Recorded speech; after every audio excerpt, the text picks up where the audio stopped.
Hello and good morning to all of you. My name is Rashmi and today I'm going to discuss a brief history of American literature. Though we all know very well that it's a broad topic and not possible to include or to discuss the whole history of American literature in two or three video or audio lectures. So this is the very first video lecture in which I'll discuss the brief history of American literature. Actually today I'm just giving an introduction of the American history, and later in the remaining part I will discuss it in a little bit detail. So this is the very first lecture in which I'll give an introduction of the brief history of American literature. In order to make it easy to understand, I have divided the whole history of American literature into 6 periods, and through these various periods we will discuss the history of American literature. So the first one is colonial period, that is from 1492 to 1700. Then this the revolutionary period from 1700 to 1800. Then third one is the period of romanticism and transcendentalism from 1800 to 1880. Then American realism and naturalism from 1860 to 1930. Then American modernism and the literature of the first half of 20th century. And the last one is American literature in the second half of the 20th century and contemporary American literature. So today we will discuss only two periods. The first one is colonial period and the second one is revolutionary period. And the remaining periods we will discuss in the coming videos. So if you talk about the colonial period, that was from 1492 to 1700.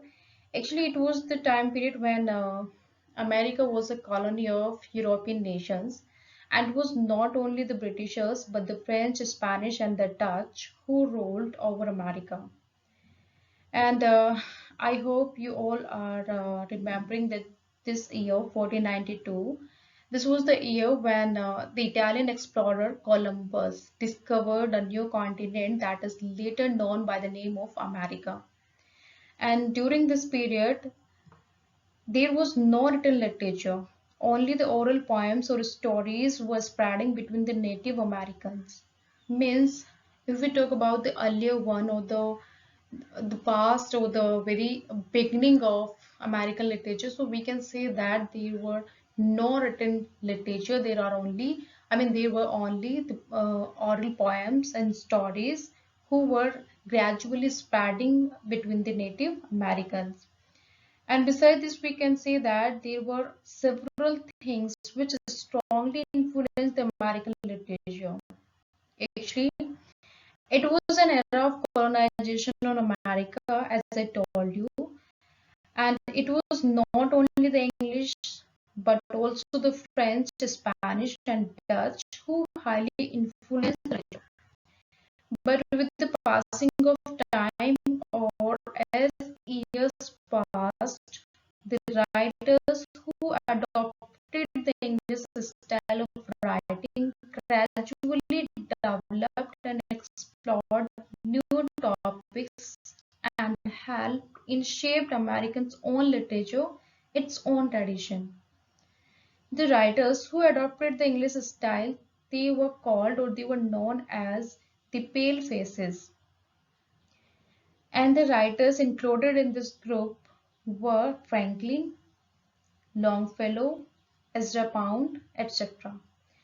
And their poetry sometimes referred as cooked poetry.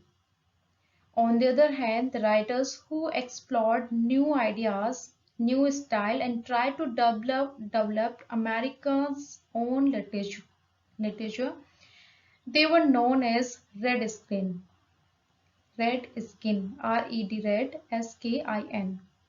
And the writers included in this group were Walt Whitman, Emerson, and the Beat Generation. And their poetry is referred as rare poetry. In early American literature, an important part played by religion.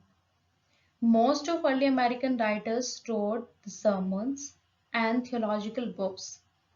Most of the themes of early American literature were related to the issues of living in new land, means agriculture, explorations, traveling, and relations with the native people with the common theme of writing.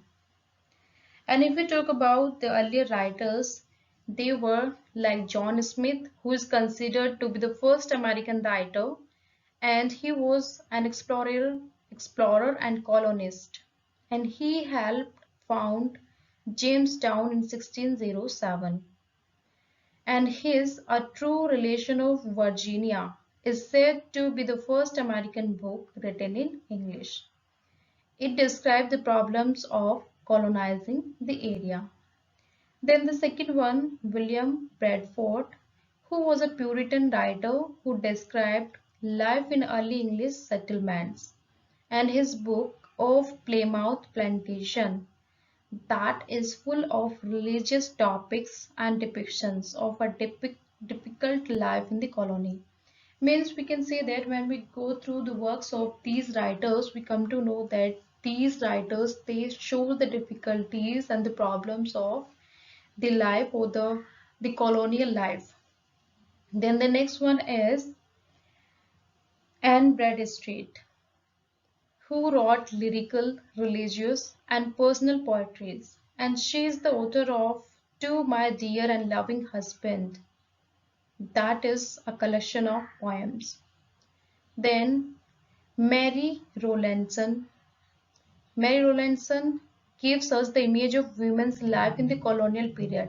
I mean, we can say that attempt she makes an attempt to write down about the condition of women during that time, and her a narrative of the captivity and restoration of Mrs. Mary Rowlandson. It tells the story of being kidnapped by Native Americans, and this book became a bestseller of that time. Then the next one is the Revolutionary Period from 1700 to 1800, and this is called Revolutionary Period because a great revolution came in the field of American literature. The writers became more politically anti-British and revolutionary oriented. Rationalism and enlightenment prevailed everywhere. Pamphlet essays and speeches gradually replaced the Puritan or religious poetry. As we read in the earlier one, that the religious poetry was more popular among the Native American, but this is gradually replaced by the essays, pamphlet, or speeches by the writers. And the main prominent figure of this revolutionary periods were like Benjamin Franklin. He is considered as a Renaissance man, and he has written the work the way to wealth that keep the readers to advise how to become successful in the life, and it is one of the first depiction of the American dream. Then he has also written an autobiographical book entitled Autobiography. Then the next one is Thomas Paine, who was an English-born essayist and pamphleteer. His pamphlet, Common Sense, it is a sharp critique of the colonial system and explain why the Americans should raise against the English. Means there were lots of writers who were making efforts in order to show a revolution against the traditional ways of writing. Then the next one, John Hector St. John. He was a French-American writer and one of the father of American novel. And his epistolary novel, Letters from an American Farmer, it deals with the difference between the life in Europe and in America. Then the next one is Thomas Jefferson. Thomas Jefferson, who was an architect, essayist, lawyer, politician, and later became the third president of the United States of America. And the greatest contribution to the history of America is that he is the main author of the Declaration of Independence, which was adopted by the Continental Congress on 4th of July 1776 during the War of Independence. For illustration, read the final section of the Declaration. So these were these were the prominent figure in this revolutionary period who makes lots of, who makes lots of contribution to the American literature. Okay, so today we have discussed only two periods from the history of American literature, and the remaining periods we will discuss in the next video. So if you have any query, any question regarding this lecture, you can write down in the comment box. So please read and enjoy it. Thank you.